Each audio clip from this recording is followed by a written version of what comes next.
എബ്രായർ 11:24 മുതൽ 26 വരെ വായിക്കുമ്പോൾ അത് മോശ 40 വയസ്സുള്ളപ്പം പറഞ്ഞതാണ്. എനിക്ക് പാപത്തിൻ്റെ സുഖം വേണ്ട, ഈ ലോകത്തിൻ്റെ ധനം എനിക്ക് വേണ്ട, ലോകത്തിൻ്റെ മാനവും വേണ്ട. നിങ്ങൾ ചിന്തിക്കും അങ്ങനെ ഒരാൾ ആത്മീയനാണെന്ന്. ദൈവം പറഞ്ഞു അല്ല. അത് നല്ലതാണ്. ഇനിയും അവൻ തകരപ്പെടണം.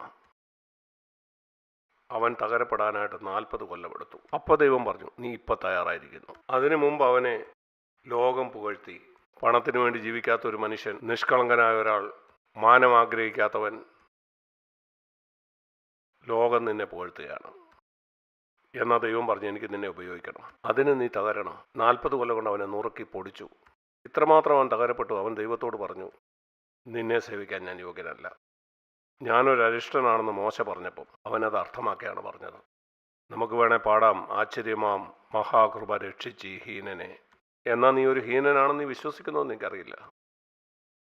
ഒരു തകർക്കപ്പെട്ട മനുഷ്യന് തൻ്റെ ജീവിതം മുഴുവനും അങ്ങനെയാണ് തോന്നുന്നത്. ഒരു മനുഷ്യനെ പൂർണ്ണമായിട്ടും ദൈവം തകർക്കുന്നത് എത്രയോ അത്ഭുതകരമായ കാര്യമാണ്. കാരണം മോശ പിന്നെയുള്ള 40 കൊല്ലം തകർക്കപ്പെട്ടവനായിട്ട് തന്നെ ഇരുന്നു. അതുകൊണ്ടാണ് അന്ന് ലോകത്തിലെ ഏറ്റവും സൗമ്യതയുള്ള മനുഷ്യൻ മോശയാണെന്ന് പറഞ്ഞത്. എൻ്റെ പ്രിയ സഹോദരീസഹോദരന്മാരെ, നിങ്ങൾക്ക് പല വിശുദ്ധിയും കാണും, അതുകൊണ്ട് മാത്രം കാര്യമില്ല. പൗലോസിൻ്റെ ജഡത്തിലെ ശൂലത്തെപ്പറ്റി നമുക്കറിയാം. എന്നാൽ പലർക്കും തിമോത്തിയോസിനുണ്ടായിരുന്ന ജഡത്തിലെ ശൂലത്തെപ്പറ്റി അറിയത്തില്ല. പൗലോസ് തിമോത്തിയോസിനോട് പറയുന്നു, അത് 1 തിമോത്തിയോസ് 5-ാം അധ്യായത്തിലാണ്. അവിടെ നാം വായിക്കുന്നത് 1 തിമോത്തിയോസ് 5:23 മേലാൽ വെള്ളം മാത്രം കുടിക്കാതെ നിന്റെ അജീർണതയും കൂടെയുള്ള ക്ഷീണവും നിമിത്തം. അവിടെ പറയുന്നു കൂടെയുള്ള ക്ഷീണവും നിമിത്തം. കർത്താവിൻ്റെ വളരെ ശുഷ്കാന്തിയുള്ളൊരു ശുശ്രൂഷകാരനായിരുന്നു തീമോത്തിയോസ്.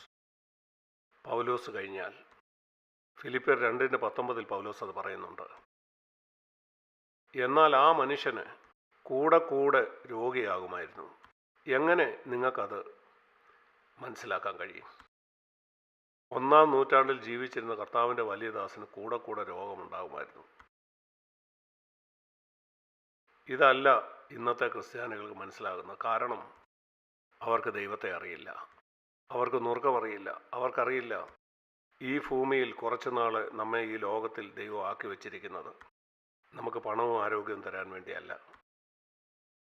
പ്രിയ സഹോദരന്മാരെ, ഞാൻ പറയുന്നത് നിങ്ങൾ ശ്രദ്ധിക്കുക. നിങ്ങളുടെ പണമല്ല ദൈവം നിങ്ങളെ അനുഗ്രഹിച്ചിരിക്കുന്നു എന്നതിൻ്റെ തെളിവ്.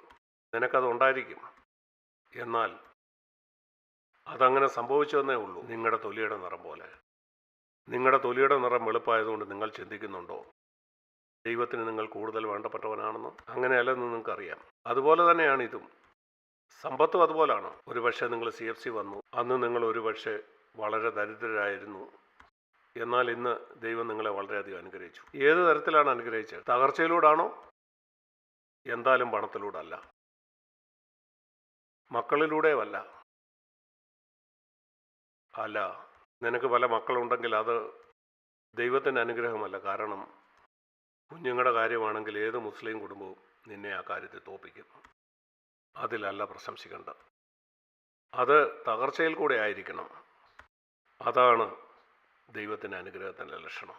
ഇത് മറന്നു പോകരുത്. ഇതുമല്ല ഓ ദൈവം എനിക്കിത് തന്നു, എനിക്കത് തന്നു. ഈ ലോകത്തിലുള്ള ആളുകൾ ആഗ്രഹിക്കുന്ന പല കാര്യങ്ങൾ അതല്ല. അതൊരു വഞ്ചനയാണ്. അതേപ്പറ്റി നിങ്ങൾ എത്ര കൂടുതൽ ചിന്തിക്കുമോ അത്രമാത്രം നിങ്ങളുടെ ഹൃദയം വഷളാവും.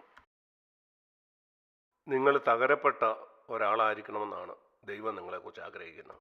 അങ്ങനെ നിങ്ങൾ വ്യക്തിപരമായി അവനെ അറിയുന്ന ഒരാളായി തീരണമെന്ന്. നിങ്ങൾക്ക് പ്രശംസയുണ്ടെങ്കിൽ ആ പ്രശംസ നിങ്ങൾക്ക് അവനെ അറിയാം എന്ന കാര്യത്തിലായിരിക്കണം. നമുക്ക് യെശയ്യാവ് 53 പോകാം.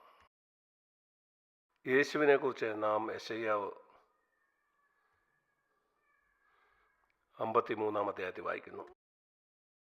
പലപ്പോഴും ഞാൻ ഈ അധ്യായം ധ്യാനിക്കാറുണ്ട്. ഇതിൽ പറയുന്ന പല കാര്യങ്ങളിലും നമുക്കൊരു ഭാഗവും ഇല്ല. ഇവിടെ വായിക്കുന്നത് പോലെ ലോകത്തിൻ്റെ പാപം യേശുവിൻ്റെ മേൽ വെച്ചു എന്ന് 6-ാം വാക്യം. അതിൽ നമുക്കൊന്നും ചെയ്യാനില്ല. എന്നാൽ ഈ അധ്യായത്തിൽ പറയുന്ന മറ്റു പല കാര്യങ്ങളും, അതിൽ ചില കാര്യങ്ങൾ നമുക്കും ചെയ്യാൻ കഴിയും. ദൈവവചനത്തിൽ കൂടെ നാം യേശുവിനെയാണ് കാണുന്നത്. അങ്ങനെ പരിശുദ്ധാത്മാവ് നമ്മെ അവനെ പോലെയാക്കും. ഇവിടെ നാം കാണുന്ന യേശുവിനെയാണ്. ഇത് നാം വായിക്കുന്ന യെശയ്യാ 53:2 അതിൻ്റെ 1-ാം വാക്യത്തിൽ നാം ഇങ്ങനെയാണ് വായിക്കുന്നത്: ഞങ്ങൾ കേൾപ്പിച്ചത് ആർ വിശ്വസിച്ചിരിക്കുന്നു? ഞങ്ങൾ ഈ പറയുന്നത് ആർക്ക് വിശ്വസിക്കാനായിട്ട് കഴിയും? ഈ മുഴുവൻ അധ്യായവും യെശയ്യാവ് പറയുകയാണ്, ഞാനിത് അവരോട് പറയുമ്പോൾ ആരാണ് ഇത് വിശ്വസിക്കാൻ പോകുന്നത്? ഇതൊരു ദൈവമനുഷ്യനെ കുറിച്ചുള്ള വിവരണമാണെന്ന്. ഇല്ല, ആർക്കിത് വിശ്വസിക്കാൻ കഴിയില്ല ഇതാണ് ഒരു ദൈവമനുഷ്യനെന്ന്. ആര് വിശ്വസിക്കും? ആര് വിശ്വസിക്കും സർവശക്തനായ ദൈവത്തിൻ്റെ ദാസനാണവനെന്ന്? അവനെങ്ങനെ? അവന് രൂപഗുണമില്ല, കണ്ടാൽ ആഗ്രഹിക്കത്തക്കവണ്ണം സൗന്ദര്യമില്ല. 2-ാം വാക്യം: അവൻ മനുഷ്യരാൽ നിന്ദിക്കപ്പെട്ടു, ആളുകൾ രണ്ടാമത് അവനെ ഒന്നും നോക്കത്തില്ല. അവൻ ത്യജിക്കപ്പെട്ടു, വ്യസനപാത്രമായും രോഗം ശീലിച്ചവനുമായിരുന്നു. അവനെ കാണുന്നവർ മുഖം മറച്ചു കളയത്തക്കവണ്ണം അവൻ നിന്ദിതനായിരുന്നു. ഒരു ദൈവമനുഷ്യൻ്റെ വിവരണമാണോ ഇത്? ഇന്ന് ടെലിവിഷനിലും മറ്റും നിങ്ങൾ കാണുന്ന മിക്ക പ്രസംഗരും ഒരു ഫിലിം സ്റ്റാറിനെ പോലെയാണ്. ഫിലിം സ്റ്റാറുകളെ പോലെ അവർക്ക് പണമുണ്ട്, സാധുക്കളിൽ നിന്ന് സമ്പാദിച്ചതാണ്. അവരെ കണ്ടാലും സിനിമാ നടന്മാരെ പോലെ ഇരിക്കും. എന്നാൽ യേശു അങ്ങനെ ആയിരുന്നില്ല. യേശുവിനെ പറ്റി വരുന്ന സിനിമകളിലൊന്നും നിങ്ങൾ വിശ്വസിക്കരുത്. യഥാർത്ഥ യേശുവിനെ പറ്റിയാണ് ഇവിടെ പറയുന്നത്. ആകർഷിക്കത്തക്കതൊന്നും അവനിൽ ഉണ്ടായിരുന്നില്ല, രണ്ടാമതൊന്നും നോക്കാനുള്ള ഒരു ഗുണവും. അവൻ മനുഷ്യരാൽ നിന്ദിക്കപ്പെട്ടു, ത്യജിക്കപ്പെട്ടു, വ്യസനപാത്രമായും രോഗം ശീലിച്ചവനുമായിരുന്നു. അവനെ കാണുന്നവർ മുഖം മറയ്ക്കത്തക്കവണ്ണം അവൻ നിന്ദിതനായിരുന്നു. നാം അവനെ ആദരിച്ചതുമില്ല, അവനെ കുപ്പയെന്നെണ്ണി. നിനക്കവനെ പോലാകണോ? ഈ യേശുവിനേക്കാൾ കൂടുതൽ ദൈവത്തെ അറിയാവുന്ന ഒരാളും ഭൂമിയിലില്ലായിരുന്നു. നിങ്ങൾക്കറിയാമോ, ദൈവത്തിൻ്റെ വലിയ മനുഷ്യർ ഈ ലോകത്തിന് കണ്ണിൽ ആകർഷമുള്ളവരല്ല. ലൗകികരായിട്ടുള്ള ക്രിസ്ത്യാനികളുടെ കണ്ണിലും അവർ ആകർഷിക്കത്തക്കവരല്ല. ദൈവം വിലമതിക്കുന്ന ദൈവമനുഷ്യരെ അറിയാനായിട്ട് നിങ്ങൾക്ക് ആത്മീയ നേത്രങ്ങൾ ഉണ്ടായിരിക്കണം. അങ്ങനെയുള്ളവരെ നിങ്ങൾ പുകഴ്ത്തുക മാത്രമല്ല, നിങ്ങൾക്കൊരു ദൈവമനുഷ്യനെ പുകഴ്ത്താം. എന്നാൽ അവനെപ്പോലെ ആകാനായിട്ട് നിങ്ങളൊരു വില കൊടുക്കാൻ തയ്യാറായിരിക്കുകയില്ല. ഏതെങ്കിലും കാലത്ത് ഈ ഭൂമിയിൽ ജീവിച്ചിരുന്ന ഏതെങ്കിലും ഒരു ദൈവമനുഷ്യൻ, ഹാനോക്കിൻ്റെ ആ കാലം മുതൽ അതിനൊരു വില കൊടുത്തവരാണ്. നിങ്ങളും ഒരു വില കൊടുക്കാൻ തയ്യാറാണെങ്കിൽ അവരെ പോലെ ആകാനായിട്ട് കഴിയും. അത് മൂല്യത ഉള്ളതാണ്. കാരണം നിത്യതയിലെത്തി നിങ്ങൾ തിരിഞ്ഞു നോക്കും, നിങ്ങൾ പറയും, കർത്താവേ, നിന്നെ അറിയാനായിട്ട് മറ്റെല്ലാം ചവറും നെണ്ണിയതിനായിട്ട് ഞാൻ എനിക്ക് നന്ദി പറയുന്നു. അവനെ അറിയുന്നതായിരിക്കട്ടെ നിങ്ങളുടെ ഏറ്റവും വലിയ ആഗ്രഹം. അവനെ അറിയണോ? ദൈവവചനം വായിക്കുക. എന്നിട്ട് യേശുവിൻ്റെ സൗന്ദര്യം കാണിക്കാനായിട്ട് പരിശുദ്ധാത്മാവിനോട് ചോദിക്കുക. ദൈവത്തിൻ്റെ കണ്ണിലുള്ള ആ സൗന്ദര്യം പറയുക, കർത്താവേ, എനിക്കും അതുപോലെ ആകണം. അപ്പം നിങ്ങൾ ആ ക്രൂശിൻ്റെ വഴി കാണും. യേശു നടന്ന ആ ക്രൂശിൻ്റെ വഴി. അവൻ്റെ ജീവിതകാലം മുഴുവനും അവൻ ആ ക്രൂശിൻ്റെ വഴിയോടാണ് പോയത്. ഇന്ന് ക്രിസ്തീയ കോളത്തിലെങ്ങും ഈ സുവിശേഷം പ്രസംഗിക്കപ്പെടുന്നില്ല.